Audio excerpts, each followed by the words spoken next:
మనం ఎలక్షన్స్ అయిపోయినాయి. ఎలక్షన్స్ అయిపోయినాక కూడా అంటే మనకి ఒపీనియన్ పోల్స్ గాని ఇయన్నీ గూడా జూన్ ఫస్ట్ దాకా రిస్ట్రిక్షన్స్ ఉన్నాయనుకోండి. కాకపోతే ఎవరికాళ్ళు చెప్పేదేంటంటే ఫస్ట్‌లో మాత్రం ఎలక్షన్ అయిపోయిన ఇమ్మీడియేట్‌గా వచ్చిందేంటంటే కూటమి తెలుగుదేశం, జనసేన, బీజేపీ గట్టిగా రాగబోతున్నాయి. Government form చేయబోతున్నాయి. ఒక 130 సీట్ల దాకా వస్తాయన్నారు. కానీ స్లోగా ఏమవుతుందంటే ఇందాక మీరన్నారు మహిళలందరూ గూడా రాత్రి 1 గంట దాకా లైన్‌లో ఉండి ఓటేశారని.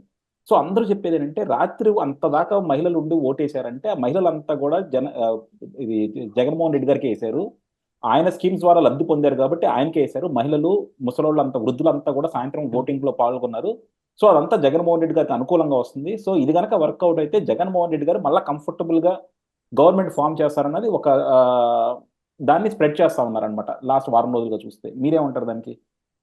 లేదండి. ఓటేసిన ప్రతి ఒక్కళ్ళు ఎక్కడ సీక్రెట్‌గా లేరు ఈసారి. ఓటర్ ప్రతి వాడు బయాస్డ్ గానే చెప్పేసాడు బయటికి. వైసీపీకేస్తే వైసీపీకని, కూటమికేస్తే కూటమికని క్లియర్‌గా చెప్పేసాడు. రెండోదేంటంటే, పథకాల వల్లే ఓట్లు వస్తాయి అనుకుంటే, గతంలో టీడీపీ కూడా ఇచ్చింది పథకాలు. ఇవాళ వైసీపీ కూడా ఇచ్చిన పథకాలు, పథకాల వల్లే ఓట్లేశారు అనుకుంటే, రాష్ట్రం అంతా ఏస్తారులే మనం వేస్తే అంత ఏయకపోతే ఎంత అన్న కాన్సెప్ట్‌లో ఆ టైం వరకు ఎవరు ఎదురు చూసేవారు కాదు. 1 గంట దాకా కూడా నిల్చొనున్నారు. పగతో ఏశారు ఈసారి ఓట్లు. వైసీపీ మీద కసితో వేశారు ఓట్లు ఈసారి. కసి, పగే అంతసేపు వాళ్ళని నించోబెట్టగలిగింది. వాళ్ళ కుటుంబాల్లో పిల్లలు ఉద్యోగాలకు ఇబ్బంది పడటం, గంజాయి విపరీతంగా రాష్ట్ర వ్యాప్తంగా ఉండే ఆడపిల్లలకు రక్షణ లేకపోవడం, ఇంట్లో భర్త సంపాదించిన డబ్బులన్నీ మందు షాప్ కాడ అయిపోవడం, ధరలు పెరగడం, ఇలాంటి అన్ని కాన్సెప్ట్‌లు ఆడవాళ్ళలో కసి రేపి.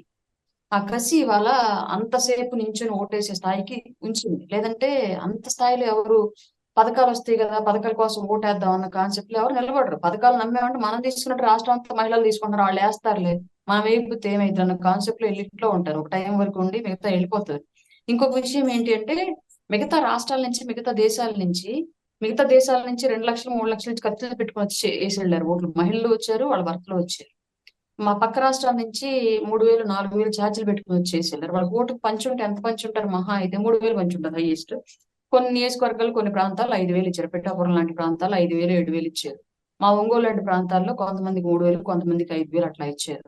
అట్లాంటివన్నీ కూడా ఎంతవరకు చేస్తాయి? ఇప్పుడు వాళ్ళు ఓటేయడానికి రావాలి పక్క రాష్ట్రం నుంచి అంటే 3 రోజులు వాళ్ళ పనికి లీవ్ పెట్టాలి. చార్జెస్. చార్జెస్ తక్కువలో తక్కువ 3,000, 4,000 చార్జెస్ అవుతాయి.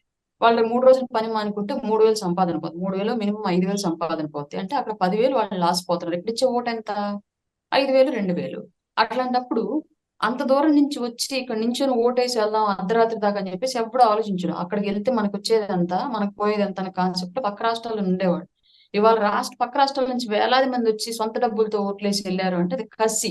ఈ మైగ్రేషన్ వెళ్ళడానికి కారణం ఏంటి? స్టేట్‌లో ఇంకా మైగ్రేషన్ పెరగడానికి కారణం ఏంటి? రాబోయే రోజుల్లో కూడా ఇదే పరిస్థితి గనుక క్రియేట్ అయ్యి మళ్ళీ వైసీపీ గనుక వస్తే ఇంకా పెరిగే వలసలను ఆపటం ఎలాగా?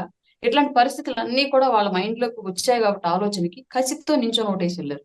మహిళలు పథకాలకు ఓటేసారని చెప్పేసంటే అది ఉత్త పుకారే. అవునా? అంటే మీకున్న ఎక్స్‌పీరియన్స్ ప్రకారం లేకపోతే మీరు మాట్లాడుంటారు గదండీ డిఫరెంట్ సోర్సెస్‌తో. దాని మీద ప్రకారం మీరు ఎన్నొస్తాయనుకుంటారు కూటమికి? 135 సార్. 135, 125-135 మధ్యలో వస్తుంది. ఓకే. జన్ అంటే బయాస్డ్‌గా ఓటింగ్ వెళ్ళిందంతా ఆల్‌మోస్ట్ 120 దాకా ఉంది. 120 సీట్ల దాకా ఉన్నాయి. హ్మ్. నెక్ టు నెక్ ఎవరికొచ్చిద్దో తెలియని సిట్యుయేషను. ఒక 1000, 500 మెజారిటీ తోటి మనమే రావచ్చు అనుకుంటున్నాయి. ఒక 10, 15 ఉన్నాయి. కాబట్టి డెఫినిట్‌గా 127-135 మధ్యలో కూటమి అనేది గెలిచిద్ది.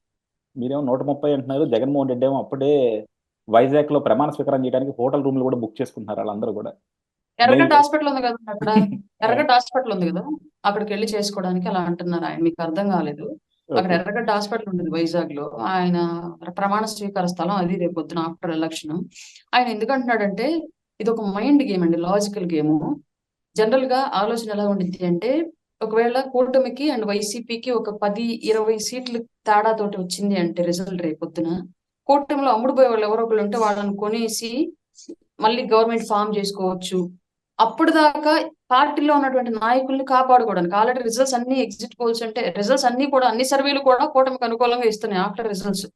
కూటమికి అనుకూలంగా ఇస్తున్నప్పుడు వైసీపీలో ఉన్నటువంటి నాయకులు ఏం చేస్తారు? ఆటోమేటిక్‌గా జారిపోతారు. పక్క పార్టీలోకి వెళ్ళిపోతారు. కూటమిలోకి వెళ్ళిపోతారు. అప్పుడు 10, 20 మధ్యలో ఉన్నటువంటి ఎడ్జ్‌ని పూడ్చుకోవడం ఈజీగా ఉంటది. ఒక 50 అయిందనుకోండి అది అతను కొనలేడు గదా! కష్టమైపోద్ది గదా! అంతమంది అమ్ముడుపోయేవాళ్ళు అక్కడ ఉండరు గదా! సో అందుకని అతని పార్టీలో ఉన్నటువంటి నాయకులు అనేవాళ్ళు పార్టీ మారకుండా ఉండడానికి ఒక మెంటల్ గేమ్ వాళ్ళతో ఆడుతున్నాడు, లాజికల్ గేమ్, అంతే తప్ప గెలవడన్న విషయం అతనికి తెలుసు. అందుకే క్లియర్ గా వాళ్ళ బినామీ కాంట్రాక్టర్లు ఎవరైతే స్టేట్ లో ఉన్నారో వాళ్ళకి రాష్ట్ర పథకాలకు రావాల్సిన డబ్బులు కూడా అరాకొరాగా ముట్టేలాగా చేసి మిగతా డబ్బులు బినామీల ఖాతా కాంట్రాక్టర్లకు ఇచ్చుకున్నాడు. అట్లాగే ఇప్పుడు సడన్ గా లండన్ వెళ్ళేసి లండన్ లో లండన్ కూడా వెళ్లకుండా చాలా ప్లేసెస్ తిరిగి వెళ్ళాడు. దానికి రీజన్స్ అన్ని ఏముంటాయి మనం ఆలోచించుకుంటే, అతను ఇప్పుడు ఇక్కడ చెప్పలేదు ఈ కంట్రీస్ నేను వెళ్ళాలి ఇలా ఇలా వెళ్ళాలి అని చెప్పేసి చెప్పలేదు. బట్ ఓన్లీ అతను పెట్టుకుంది కోర్టుకి లండన్ ఓన్లీ. బట్ తర్వాత వేరే వేరే దేశాలు తిరిగాడు. కారణం ఏమై ఉండొచ్చు మీరు ఒకసారి ఆలోచించి, అతను గెలవడం విషయం అతనికి తెలుసు. ఇవాళ అతను గెలవడం తెలుసు, వాళ్ళ నాయకులు కూడా పెద్ద స్థాయిలో ఉన్న నాయకులు తెలుసు కాబట్టి ఈ పెద్దిరెడ్డి రామచంద్రారెడ్డి, బొత్స సత్యనారాయణ లాంటి వాళ్ళందరూ స్వరం మారిపోయింది. వాళ్ళు చేస్తున్నటువంటి బిజినెస్ కూడా ఇప్పుడు పక్క రాష్ట్రాలకి పక్క దేశాలకి మార్చుకొని సెటిల్మెంట్లు చేసుకుంటున్నారు. కారణాలన్నీ ఎందుకు కనిపిస్తున్నాయి మనకి? వైసీపీ ఓడిపోబోతుంది రాబోయే రోజుల్లో, అంతే. యా